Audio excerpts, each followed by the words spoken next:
Hi viewers, welcome to this video and today I will be teaching you how to change your Spotify username.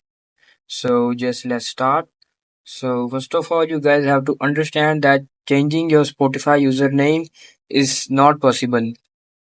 It's because Spotify give every user its own specific username which is not changeable like other platforms. But somehow you guys be able to change your display name.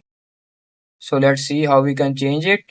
So let's open up the Spotify application, click on this icon and just go on to profile and click on this profile name.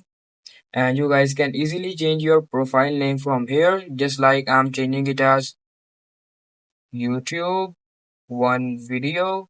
And you guys can also add a photo if you want.